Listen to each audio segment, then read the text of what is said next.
So hello everyone. Today we are going to discuss an important concept in JavaScript, which is referred to as destructuring of arrays in JavaScript. What we mean by destructuring is that extracting the individual elements of an array or extracting the elementary components of an array. The traditional way of doing this is by taking out each of the individual uh, elements of an array into variables. Here we have three variables A, B, and C. We take out these the elements at position 0, 1, and 2 and assign it to the variables a, b, and c respectively. And let us see the output of this. As you can also guess that output should be 1, 2, and 3. Let's see. Yeah, so it's the traditional way of extracting elements in an array. Coming up next, we have the another way of doing such kind of things or destructuring. Here, the syntax is first the identifier of the variables. As we know that we have three kinds of variables such as let, const, and var.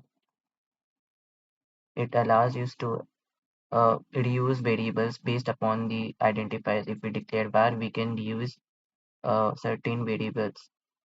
But in case of const, we cannot assign uh, another variable, another value to the variable such as x, y, and z once they have been assigned certain values. Now we have three elements over here, such as you can see 1, 2, and 3. Now the another way of doing this is by declaring the identifier such as var, and you can take any name of the variable such as n1 and n2. What it would do is that it would take the first two elements of the array at position 0 and 1, and it would assign to the uh, variable n1 and n2. This particular piece of code would do that thing. Now let's see the output. The output should be, as you can take a guess, that output should be 1 and 2. Now let's verify this. Yeah, the output is 1 and 2. Being next, we have another demo for this particular syntax, such as we declare three variables x, y, and z. Once we declare this particular line, the elements at position 0, 1, and 2 are being assigned to variables x, y, and z respectively. It takes place uh, in this particular order in which are being declared. So let's see the output. It's 1, 2, and 3, as you can see over here. Now, important thing to note is that doing such kind of thing doesn't modify the internal array. It doesn't modify the original array. Destructuring basically means that it only breaks the elements of the array without affecting the original property of the array. To verify this, we can have a look into the original array. You can see it's 1, 2, and 3. It has not been modified due to these two operations we have done. Moving next, we have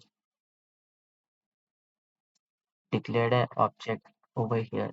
As you can see, it's an object called res. We have certain key value pairs or parameters over here, such as name, categories, cat2, sample. These are just names. You can have another names also, such as f1. Right. Let's define it in the form of an array for the ease of access and demonstration. Right. Now, to extract the elements from this particular thing and to just give a demonstration of how it can be implemented inside and this particular object, we can have a look at the following piece of code.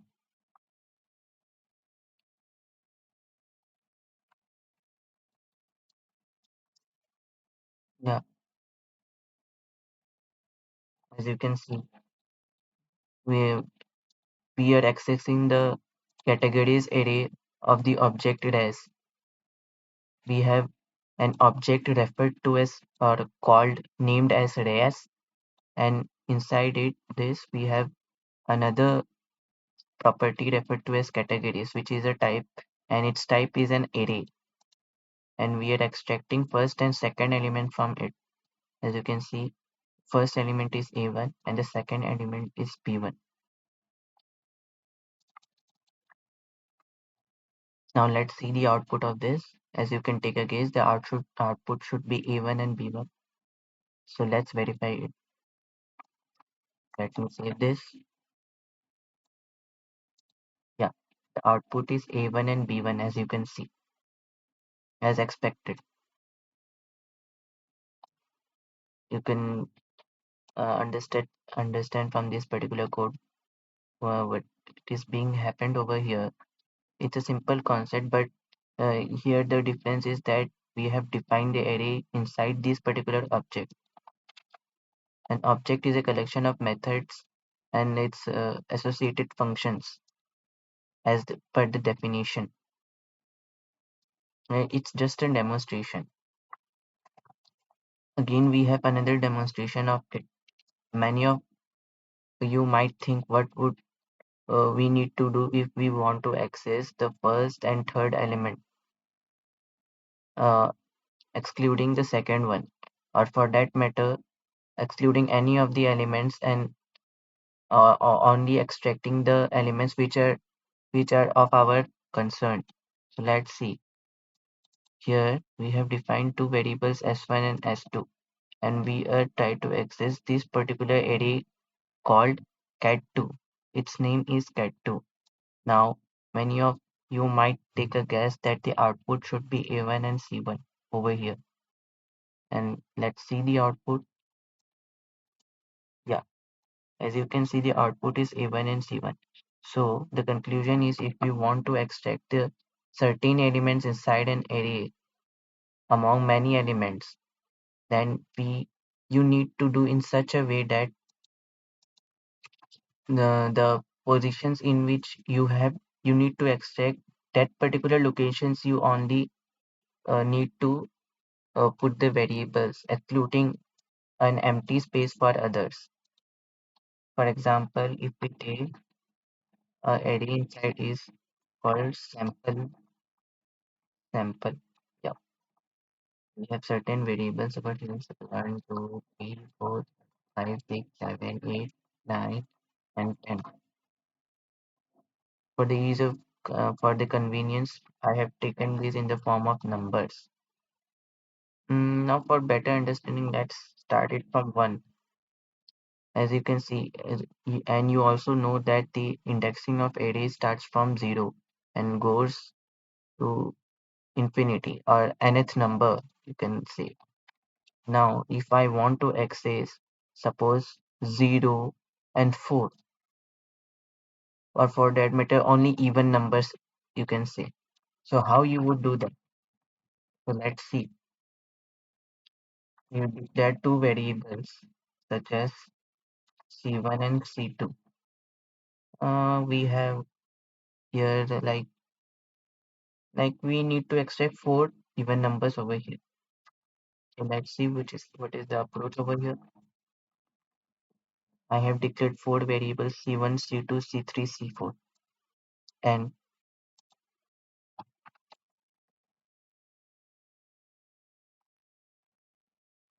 it is the name of the object and followed by the membership operator and the interested category. I am interested to access the elements of sample. So let's extract it. So I put the name of the array over here, followed by um, the membership operator followed by the name of the array. This is the syntax.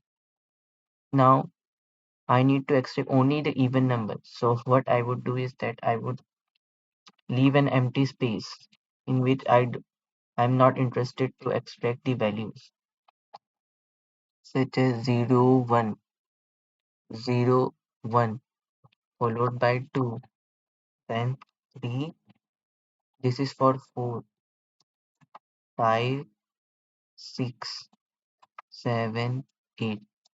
So let's see the output of this.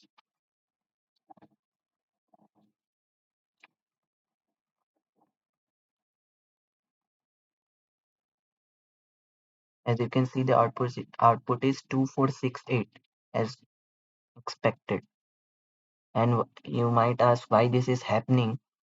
The simple answer is, as you can see, if I try to compare the syntax over here and the original array, what I have done is that I have extracted elements at position 2, 4, 6, and 8 only.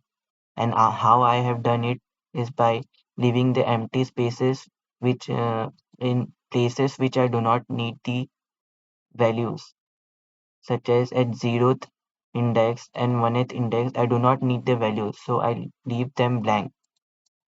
And I would start it from the second position, and I leave the odd positions, and again the even positions I would extract. Sorry, I have not included 0, which is also an even number. So let's do this. So let's name it C0. You can see the 0 would also be included in this array when I run this particular piece of code. So the understanding from this is that uh, the conclusion is that you need to leave blank spaces in certain places if you do not need the values at that particular index of the array. These are also demonstrations of the same thing that I have explained you. As you can see, the cat2 category named array. I have explained it previously also. Now, following this, we have another important implementation of it is that how we can swap two particular values. Now, here we can see we have extracted two values from the array named sample2. Sample2 contains two variables named x1 and x2. These are type of strings, we can say. Yeah, they're strings. Now, we are trying to see the output of this. So that the output is x expected. It is x1 and x2. Now, we need to swap those values of v1 and v2. How we can do this is simply by this particular syntax v1 v2 with, this particular parenthesis, that is second bracket, followed equals v2 v1. This syntax will swap the values. We can see the output after and before.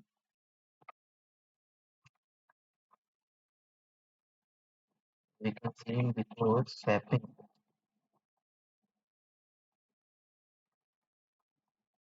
Sorry. Yeah. Before swapping we have this, and after swapping we have this.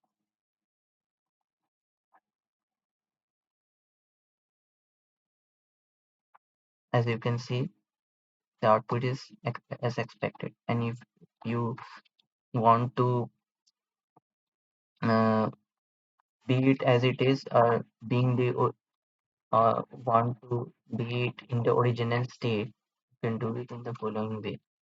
That is v2 v1 is equal v1 v2. So let's see the output of this.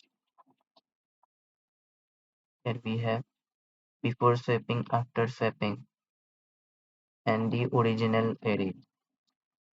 If you want to bring it in the original state, then again you need to swap it.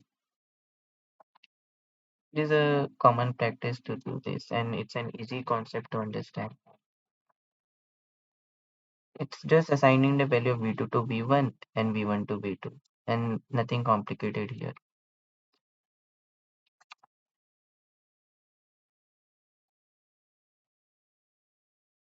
So these are the important concepts and restructuring of an array. And this is the traditional way of doing this, though it consumes a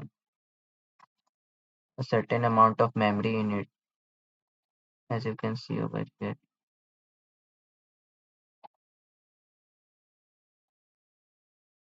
Sorry, I have commented the v1, v2, the line in which I have extracted the values of v1 and v2. So let's redo it. Yeah, that v1, v2 is equal to dash dot sample 2.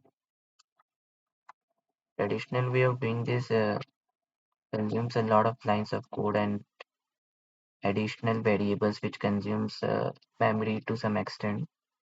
As you can see, it also performs swapping, but here we use additional variables for doing the same thing, that is temp, which is quite not visible. So the best practice to do in case of JavaScript is to have this kind of syntax. So thank you.